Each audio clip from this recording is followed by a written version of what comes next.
8월 첫 주를 맞이해 성찬 예식을 거행하였습니다. 저와 여러분이 신앙생활할 때 늘 주님의 은혜가 함께하길 바라겠습니다. 여러분, 요즘에는 진짜와 가짜가 구별하기가 어려운 시대입니다. 그래서 수많은 사람들이 이제 가짜를 뭐라고 그럽니까? 짝퉁이다 그럽니다. 그죠?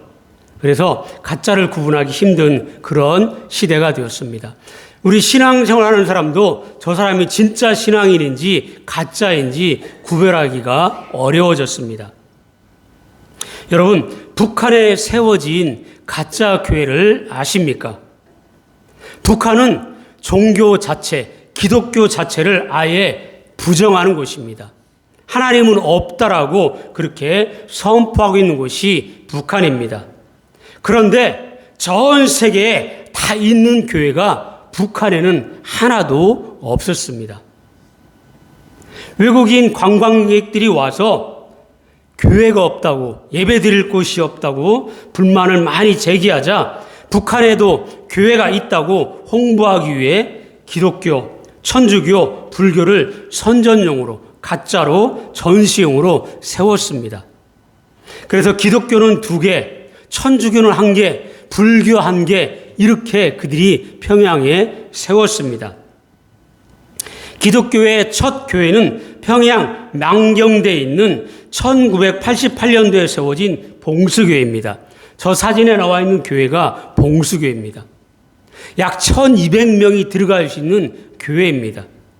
그런데 저 교회를 누가 지은 줄 아십니까?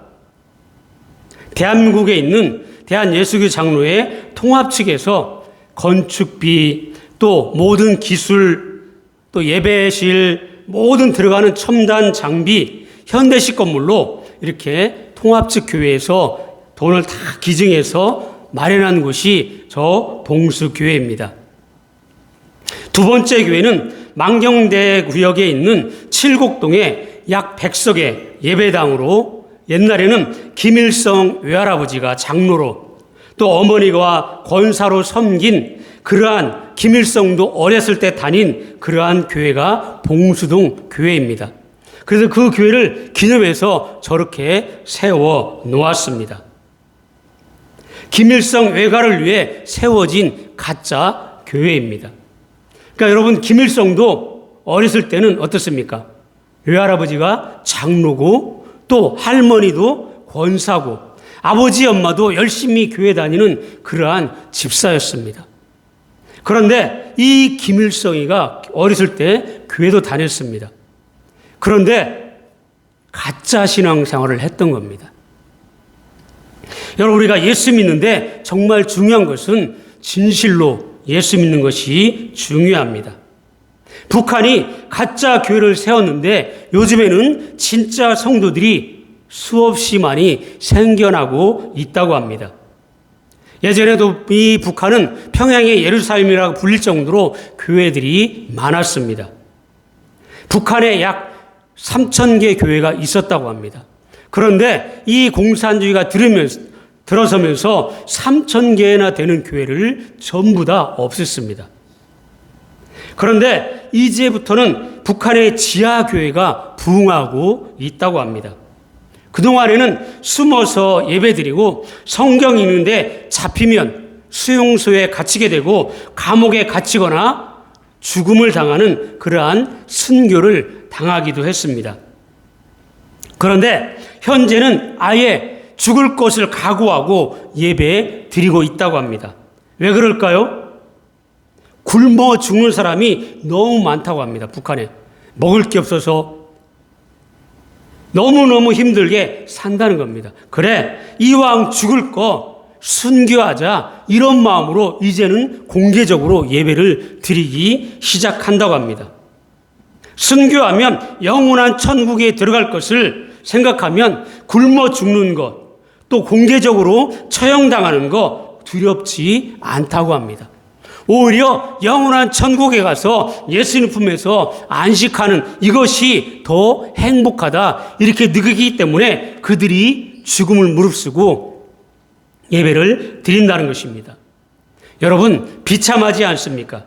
이 지구상에서 먹는 거, 그 문제, 잘 먹는 문제 아닌 생존에 필요한 양식, 음식 이것 때문에 굶어 죽는 나라가 바로 북한입니다. 평양에 있는 사람들은 이 굶는 거 그냥 살 수 있지만 오히려 평양에서 떨어진 사람들은 이 먹을 것이 없어서 굶어 죽는 사람이 많다고 합니다. 서울에서 차로 3시간이면 평양에 갈 수 있고 걸어가도 금방 갈 수 있는 곳이 북한 땅인데 지금 현재 이런 일이 일어나고 있습니다. 여러분 도대체 왜 이런 일이 일어날까요? 75년 전에 6.25 전쟁이 발생했습니다. 이 6.25 전쟁이 일어났을 때 또 그 이후에는 남한보다 대한민국보다 북한이 훨씬 더 문화적으로 발전했고 더 잘 살았습니다. 그런데 70년이 지난 지금은 북한과 남한을 비교할 수 없게 될 정도 되어버리고 말았습니다. 여러분, 우리는 역사를 뒤돌아볼 줄 알아야 됩니다. 우리는 기독교인이기 때문에 믿음의 눈으로, 신앙의 눈으로 역사를 볼 수 있는 그러한 우리의 믿음이 있어야 합니다. 75년 전 이후에는 북한이 남한보다 훨씬 잘 살았습니다. 왜 그럴까요? 일제시대에 선교의 수많은 피가 바로 평양 땅에 뿌려졌기 때문입니다. 앞서 말씀드린 대로 이 평양은 교회가 약 북한에 3,000개 정도 있을 정도로 남한보다 훨씬 기독교인들이 많았습니다. 그런데 이 북쪽 땅에 공산주의가 들어서기 시작했습니다. 여러분, 공산주의 얼마나 좋은 말입니까? 모든 사람들이 다 평등하게 잘 먹고 잘 살자. 그래서 네 것 내 것 없이 다 나누어 주자. 이것이 공산주의입니다. 다 잘 먹고 잘 사는 사회, 지금 와서는 어떻습니까? 오히려 못 먹고 못 살고 굶어 죽는 그런 사회가 되어버리고 말았습니다. 무엇 때문일까요? 정치 문제가 아니라 하나님에 대한 태도가 문제라는 것입니다. 이 공산주의는 철저히 하나님을 부인했습니다. 교회의 문들을 모두 닫았고 성경을 불태웠고 교회를 부셨습니다. 예수 믿는 사람들은 핍박당하다가 순교당하거나 오히려 쫓겨서 남한으로 피난왔습니다. 그래서 우리 오 목사님도 고향이 북한이십니다. 그러니까 북한에 계시다가 이 남한으로 내려오신 거예요. 그래서 말씀을 들어보면 6.25 때 이제 북한에서 피난와서 고생도 많이 하신 그런 얘기를 종종 들었던 기억이 납니다. 북한에는 교회가 폐쇄되고 사라지고 남쪽에는 교회가 생겨나기 시작했습니다.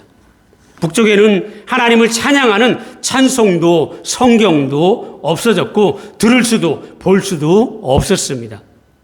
남쪽 대한민국에는 북한에서 열심히 예수 믿던 그리스도인들이 남쪽으로 내려와서 남쪽에 예수 믿는 사람들이 점점점 많아지게 되었습니다. 열심히 전도하고 말씀이 남한 땅에 전도되게 되었습니다. 그 결과 동네마다 산골짜기마다 교회가 세워져 있습니다. 그리고 여러분, 서울에서 밤에 한번 야경을 보시기 바랍니다. 빨간 네온사인의 십자가가 얼마나 많은지 모릅니다. 75년이 지난 지금의 결과는 북한은 상상할 수가 없습니다. 더 가난하게 되었고 배고픔으로 죽어가는 사회가 되어버렸습니다. 대한민국은 어떻습니까? 경제적으로 어렵다 해도 인천공항에 관광객들이 넘쳐납니다. 해외로 여행 가기 위해서. 그리고 전 세계 경제 6위에 잘 사는 나라가 되었습니다. 지금은 오히려 일본보다 프랑스보다 더 경제력이 앞선 곳이 대한민국이라고 미국 경제주간지가 발표를 했습니다. 그런데 여러분, 대한민국이 경제적으로 성장하고 아시아의 이렇게 탑으로 불리며 세계적으로 성장하기 시작한 때가 언제인지 아십니까? 우리가 세상적으로 볼 때 새마을 운동이 일어나고 또 경제 산업 발전 경제가 한참 진행되고 국토개발, 수출 전략 이런 것들로 인해서 초석을 놓던 그런 시대였습니다. 그런데 바로 이때에 교회는 어떠했을까요? 우리는 믿는 자들이기 때문에 이런 영적인 역사를 볼 수 있어야 합니다. 이때 교회가 부흥하기 시작했습니다. 우리 그리스도인들이 여의도 광장에 모였다면 100만 명씩 그리스도인들이 모여서 나라와 민족을 위해서 부르짖고 기도했고 하나님을 찬양했습니다. 저는 그것을 기억하지 못합니다. 어렵기 때문에. 그런데 여기에 계시는 우리 어르신들은 다 기억하실 겁니다. 여러분 사진에 보시기 바랍니다. 미국에 빌레그리안 목사님이 와서 여의도에서 집회하는 장면이 제일 위쪽입니다. 저렇게 수많은 사람들이 모여서 예배를 드리고 하나님을 찬양하고 했던 때가 70년대 초입니다. 이때부터 교회가 성장하고 우리 대한민국이 성장하기 시작했던 것입니다. 그리스도인들이 여의도 광장에 모였다면 100만 명씩, 또 그리스도인들이 모여서 나라와 민족을 위해서 부르짖고 기도하고 하나님을 찬양했습니다. 동네마다 교회가 세워졌고 기독교 문화가 사회에 큰 발전을 이루게 하였습니다. 한국 교회 선교 운동이 본격적으로 이때부터 일어났습니다. 선교사가 되기를 원하는 사람들이 헌신하기 시작했습니다. 그리스도인들 기업가들은 돈을 열심히 벌어서 선교를 위해 물질을 후원했습니다. 어린 아이들까지 선교에, 전도에 동참했습니다. 그리스도인들이라면 선교하는 일에, 전도하는 일에, 봉사하는 일에 자원하여 헌신하는 성도들이 많이 나오기 시작했습니다. 그래서 2000년대 초만 해도 어떻습니까? 한국 교회는 어린아이들이 넘쳐났습니다. 그런데 25년이 지난 지금은 어떻습니까? 주일학교가 없어졌습니다. 오히려 이제 큰 교회들만 주일학교가 있고 학생부, 청년부가 있는 그러한 사회로 대한민국이 바뀌어 가고 있습니다. 여러분, 우리는 역사를 볼 수 있어야 합니다. 우리 잘하고 있는 우리 청소년들은 특별히 이러한 역사를 봐야 됩니다. 여러분, 영국이 해가 지지 않는 나라고 하면서 전 세계 최대 최강대국으로 있을 때가 언제인지 아십니까? 1900년대입니다. 전 세계 영국이 지배할 때 영국은 전 세계에 선교사를 제일 많이 파송하는 나라가 영국이었습니다. 제일 많은 선교비를 전 세계에 보내고 있을 때 영국은 해가 지지 않는 나라였으며 세계 최대의 강대국이었습니다. 호주도 어떻습니까? 1800년대, 90년대, 1890년도 또 1990년 초에 우리 대한민국에 선교사를 보내서 선교해 준 나라가 호주이기도 합니다. 선교하는 나라들은 그 시대에 하나님이 축복으로 모두가 잘 살게 되었습니다. 그런 주도권이 이제는 어디에 넘어갔나요? 미국입니다. 지금 미국이 어떻습니까? 통상 압력을 해가지고 전부 다 전 세계의 모든 권력을 다 휘두르는 곳이 미국입니다. 미국이 지금도 전 세계에 가장 많은 선교사들을 파송하는 나라가 미국입니다. 또 선교비를 제일로 많이 지출하는 나라가 미국이기도 합니다. 그 다음에 뒤를 잇는 곳이 대한민국입니다. 여러분, 우리는 이러한 역사를 볼 수 있어야 합니다.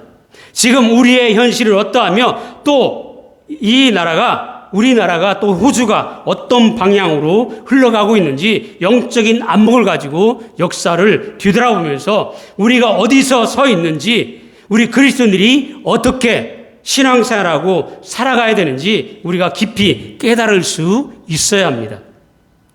여러분, 하나님은 역사의 주관자이심을 믿으시기 바랍니다. 그런데 이 역사 속에서 하나님은 어떤 나라를 선택하셔서 역사의 주인공으로 쓰기를 원하시느냐, 이 점을 우리가 발견해야 합니다. 하나님은 교회를 들어 사용하시며 하나님은 하나님께 헌신하는 사람을 사용하십니다. 그 사람을 통해서 하나님 내내 나라를 세워가시고 또 그런 자에게 물질을 주시고 온갖 세상 것 다 주어서 하나님을 기쁘시게 섬기게 합니다. 이런 일에 쓰임받는 저와 여러분 되기를 주님의 이름으로 간절히 축복합니다. 어떤 사람에게, 어떤 나라에게, 어떤 교회에게 그 역사를 통해서 우리가 배우지 아니하면 안 되는 것입니다. 이 나라가, 우리 조국이, 호주가 하나님께 계속해서 복받는 나라가 될 수 있도록 저와 여러분이 힘써야 합니다. 여러분, 호주는 어떻습니까? 영국의 죄수들이 와서 세운 나라가 이 호주입니다. 지금도 이 카슬레에 가면 교회가 약 200년이 지났는데 그때 죄수들이 와서 처음 세운 감리교회입니다. 그런데 우리 청년들도 한번 가봐야 됩니다. 청소년들. 거기에 가보면 이 죄수들이 예배드리는 그러한 예배 자리가 있습니다. 죄수들이 나가지 들어가면 거기 문을 잠궈야 되기 때문에 그렇게 자리를 만들어 놓았습니다. 그렇게 해서 호주도 기독교 국가가 되었습니다. 그런데 지금은 어떻습니까? 동성 결혼을 인정합니다. 저기도 보시기 바랍니다. 여자끼리 결혼하죠. 남자끼리 결혼합니다. 여러분, 이게 가능할까요? 전 세계가 이걸 다 시작하고 있습니다. 이제 머지않아 대한민국도 아마 이 일이 이루어질 겁니다. 지금 차별금지법을 통과시키려고 준비하고 있다고 합니다. 그러면 예수 믿는 거 어렵게 만듭니다. 그리고 지금 이제 한국에서도 이제 교회들을 핍박하기 시작하고 있습니다. 하나님의 영광을 위한 일은 하지 않고 오직 인간의 인권, 평등, 이것을 과장해서 하나님을 떠나고 있는 것이 호주이고 전 세계이고 우리 조국 대한민국입니다.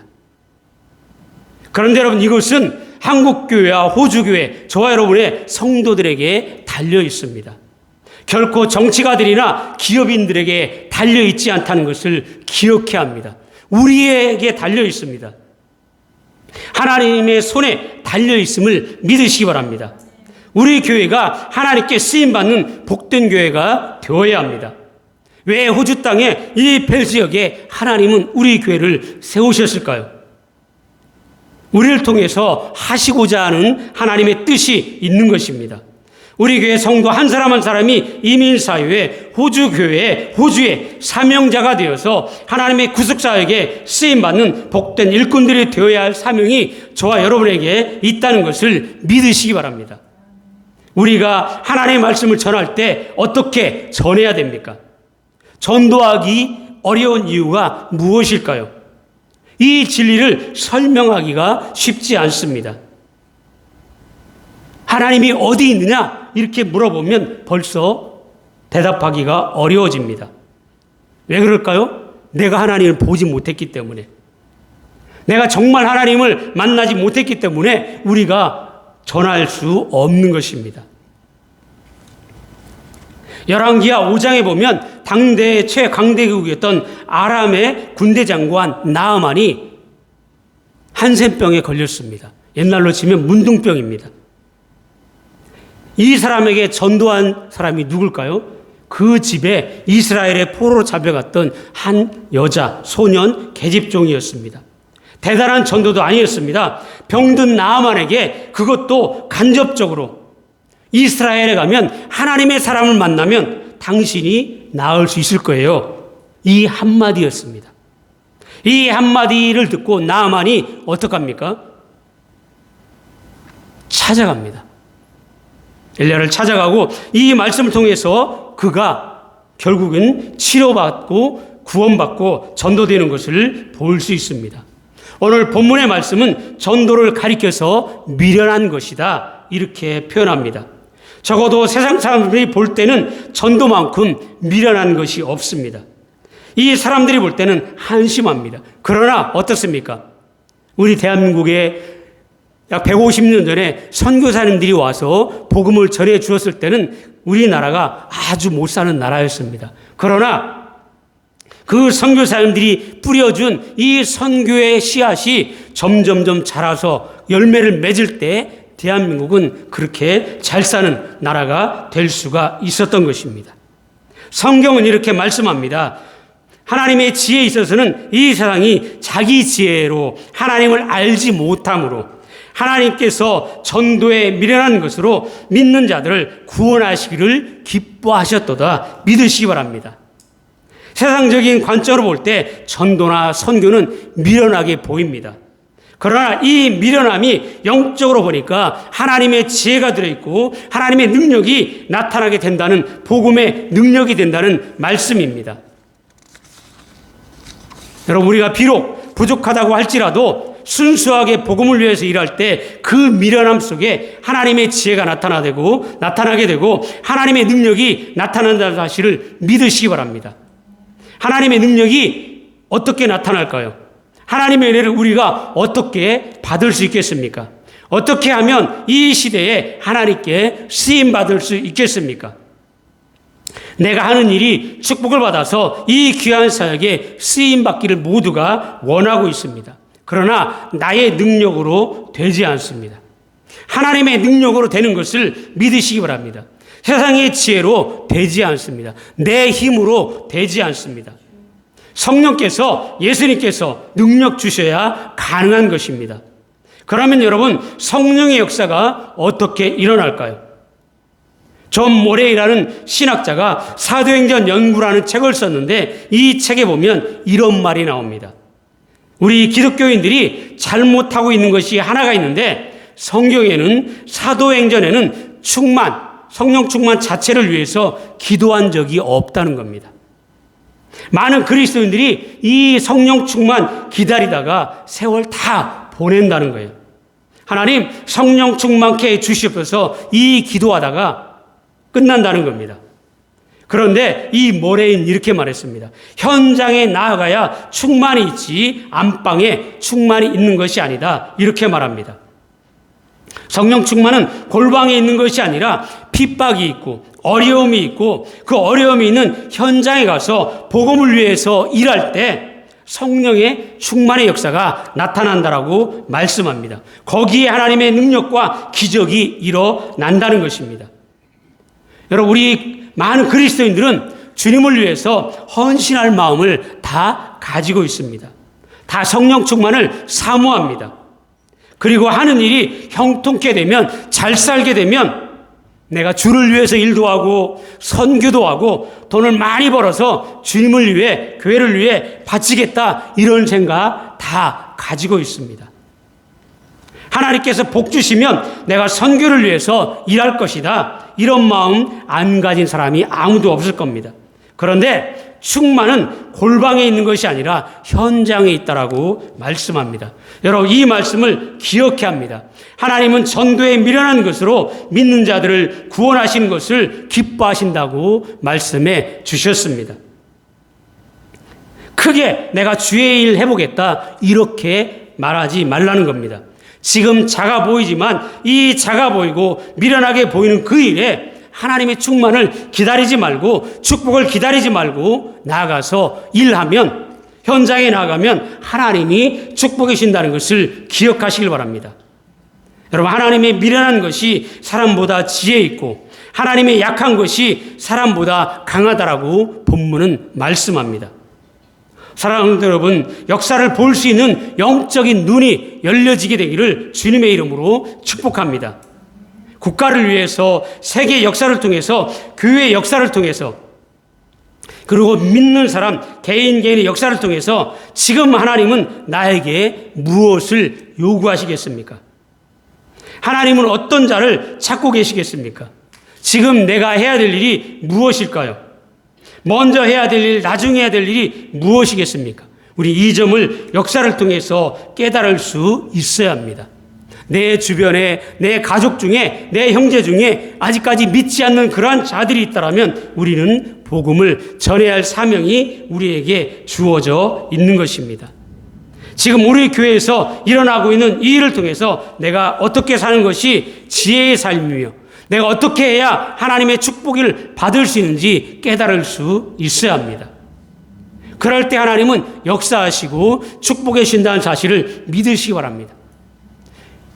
나아만 장군의 이 계집종은 자기의 주인을 불쌍히 여기고 하나님의 사람을 만나면 당신이 낫겠다라고 이 말 한마디가 그 사람을 낫게 하고 구원받게 하는 그런 역사를 일으켰다는 것을 기억해야 합니다. 내 지혜로는 할 수 없지만 하나님이 함께 하시면 가능하다는 것을 믿으시기 바랍니다. 세상에는 지혜롭게 보이는 미련한 자가 있고 미련하게 보이는 지혜로운 자가 있습니다. 여러분, 우리는 미련하게 보이는 지혜로운 자가 되시기를 주님의 이름으로 부탁을 드립니다. 사랑하는 여러분, 지혜로운 미련한 자가 되지 마시고 미련한 지혜자가 되어서 예수 그리스도를 증거하여 이 펠사니 교회가 이 지역을 복음화시키고 또 이 호주 땅을 변화시키는 일에 하나의 미랄이 되는 저와 여러분이 되기를 주님의 이름으로 간절히 축복합니다. 아멘. 하나님 아버지,